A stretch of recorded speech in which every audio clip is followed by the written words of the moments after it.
মিঠু, কিছু মানুষ হয় মানে ভদ্র সমাজের নিয়ম কানুন তারা শিখতে চায় না, শিখতে পারেও না। ঠিক বলেছ রূপকথা দি।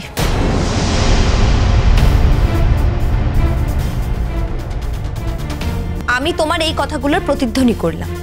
সত্যি আমাদের সমাজে এরকম অনেক মানুষই আছে যারা সমাজের নিয়ম কানুন কিচ্ছু জানে না, কিচ্ছু বোঝে না, জানতেও চায় না। আমি এই কথাগুলো তোমাদের বললাম, মানে যারা পিসিমণির শাড়িটা ছুঁড়ে ফেলে দিয়েছে, গয়নাগুলো ছুঁড়ে ফেলে দিয়েছে, যারা এই কাজগুলোকে ইন্ধন দিচ্ছে, তাদের সবাইকে ইন্ডিকেট করে বললাম, মানে তোমাকে উদ্দেশ্য করে বলছি। শাট আপ ইমন, অনেক কথা শুনেছি তোমার মুখ থেকে, কিন্তু আর শুনবো না। এই বাড়ির অন্যান্য লোকেরা তোমার সমস্ত কথা শুনে নেবে, কিন্তু আমি কিন্তু একটা কথাও মেনে নেব না। তুমি কি করবে সেটা কমপ্লিটলি তোমার ব্যাপার রূপকথা দি। তাই বলে আমার মনের মধ্যে যদি কিছু আসে সেটা যে আমি বলবো না, সেটা তো হতে পারে না, বলো?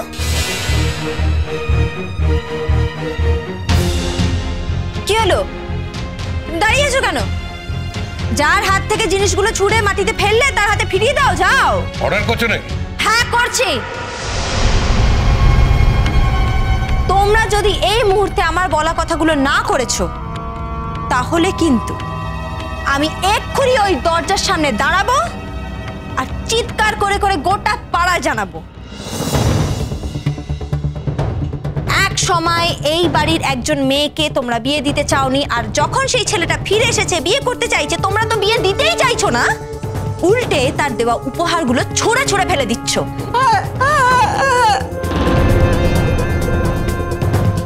আচ্ছা অবৌঠান, একে নিয়ে কি করি বলো দেখি? হ্যাঁ, এটা আবার জ্বালিয়ে পুড়িয়ে শেষ করে দিলে। আর রণকে বলেও তো কোনো লাভ হচ্ছে না। রণ সাময়িক রাগ দেখাচ্ছে, তারপরে এই মেয়ে যোগে কি করছে রণ আবার পাল্টি খেয়ে যাচ্ছে। যদি আগেকার দিন হতো তাহলে বলতাম বশ করেছে কিংবা তুক করেছে, কিন্তু আমি তো এসব বিশ্বাস করি না, সেজন্য সেটা আমি বলতে পারবো না। কিন্তু যেটা আমি বিশ্বাস করি সেটা আমি বলছি। এই মেয়ে নিশ্চয়ই রণকে বশ করেছে, শুধু কিভাবে বশ করেছে সেটা জানি না। এমন কি আছে এই মেয়ের মধ্যে যে রণ বশ হয়ে যাচ্ছে? আমার সাদা চোখে তো কিছু ধরা পড়ে না। তবে রণ যখন বশ হয়েছে তখন নিশ্চয়ই কিছু একটা আছে যে রণ বশ হচ্ছে। তার হদিশ হয়তো আমরা জানি না।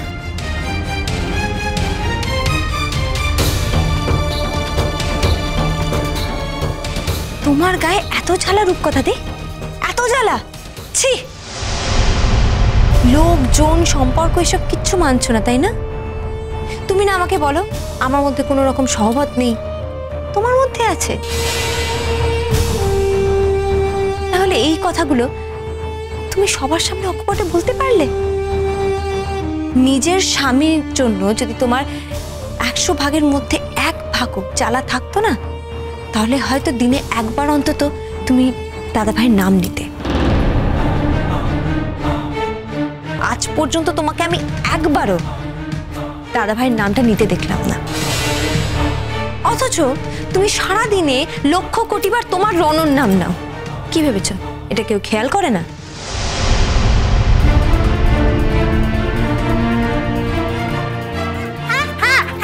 কেউ খেয়াল করেনি গো, কেউ খেয়াল করেনি। আমি সব খেয়াল করেছি। এই যে এই মেয়েটা আমার রণর নামে 2 ঢোক করে বেশি জাল খায়, সারাদিন শুধু রণ রণ রণ রণ রণ রণ রণ রণ করছে। আর তোকে তো চুপ করো, চুপ করবে তুমি? আবার ওরা দিল থেকে তাল করে অশান্তি বাড়াবে। এসো এসো বলছে, এসো। ছুটি আর একটা ওফ, আমার হয়েছে সব দিক থেকে জ্বালা। কুমু, কেন মেজ কি? কেন কেন তোর কিসের জ্বালা রে? তোর কিসের জ্বালা? তোর মানে ভাবছিস বাহারে এরকম আর বউ হয় নে কো? ভাবছিস তো? ভাবছিস তো?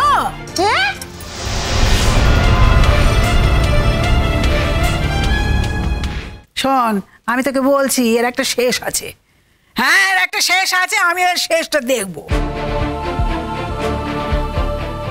সে তো পরের কথা, এখনো তো শেষ হয়নি, তাই শেষ হওয়ার আগে তোমাদের যেগুলো করার দরকার সেগুলো করো। জিনিসপত্র ওঠাও আর পিসিমণির হাতে দাও, চলো।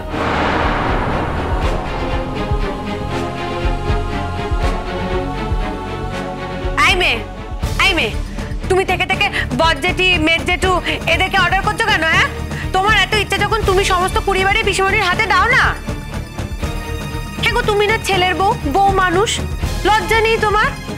বউ মানুষ হয়ে শ্বশুরমশাইকে শাশুড়ি মাকে অর্ডার করছো?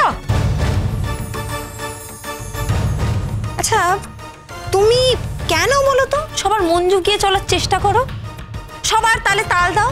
কি দরকার তোমার বলো তো? না না, আমাকে বলো, এদিকে তাকাও। হ্যাঁ, তো যেটা বলছিলাম, তুমি যে সবার তালে তাল দিয়ে চলো, তাতে কি এরা তোমাকে স্পেয়ার করে?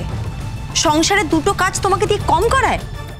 নাকি তোমার স্বামীকে ওরা কথা শোনাতে ছাড়ে, সে এখনো চাকরি পায়নি বলে? কোনটা?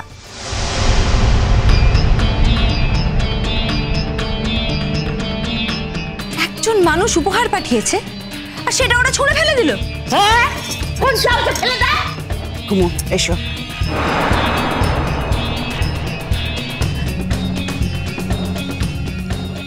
কি হলো? এখনো সঙ্গের মতো দাঁড়িয়ে থাকবে? এগুলো তুলবে না? তোলো বাবা, এগুলো তোলো। তুলবো না? তোমার কথা এটা কি?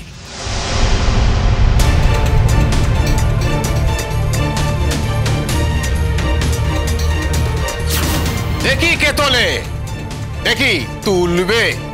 বেশি কথা বললে না বাইরে উঠোনে ফেলে দিয়ে আসবো। বিয়ে দেওয়াচ্ছি আমরা, বিয়ের শখ একেবারে চিরজীবনের মতো খুঁচিয়ে দেবো।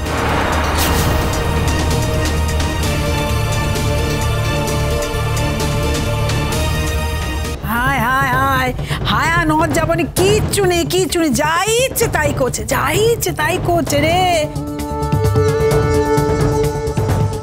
কি বল বল বল নাকি বল? হ্যাঁ, ওর বউয়ের মাথায় পোকা আছে, তার মাথা খারাপ। সে আর বলতে, সত্যি গো, তোমাদের দিয়ে আমার যা যা করানো আমি সব করাবো।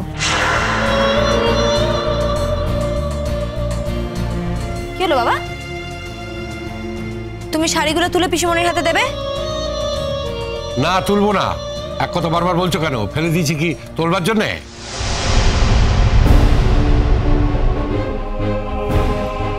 তুমি গয়নাটা তুলবে না তুলবে না? ওকে।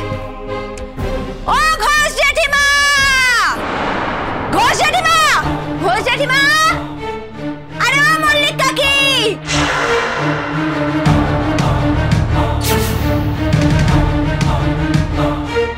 শুনতে পাচ্ছ? আরে বাবা, এখানে তো তোমাদের বাড়ি সবার গায়ে গায়ে, না শুনতে পারো তো কিছু নেই। আরে এসো এসো, দেখে যাও কি কাণ্ড হচ্ছে এখানে। পিসিমণি গো, তার জানো মাথা কেন খারাপ? আজ বলছি তোমাদের, পিসিমণির অনেক বছর আগে একটা ছেলের সঙ্গে ইয়ে ছিল, আর যার সঙ্গে ইয়ে ছিল তার সঙ্গে বিয়ে দিতে দেয়নি, আর আজ সেই ইয়ে লোকটা ফিরে এসেছে, কিন্তু এখনো বিয়ে কিছুতেই দিতে চাইছে না। তার দেওয়া উপহারগুলো ছুঁড়ে ছুঁড়ে ফেলছে। আরে এসো এসো, দেখো কি কাণ্ড। আর জানো, সেই লোকটার আজ অনেক ক্ষমতা। আমার কলেজে উনি বিরাট বড় একজন ডক্টর, ভীষণ নামডাক।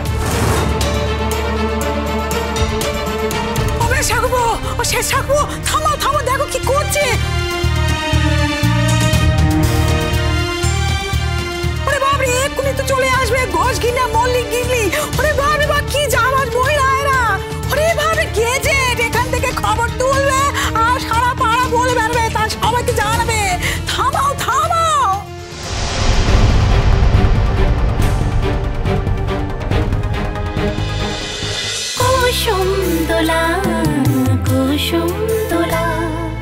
স্টার জলসার প্রিয় শো দেখার জন্য সাবস্ক্রাইব করুন আমাদের ইউটিউব চ্যানেলে এবং আপডেটেড থাকার জন্য প্রেস করুন বেল আইকন। চলো চলো চলো চলো পাল্টাই।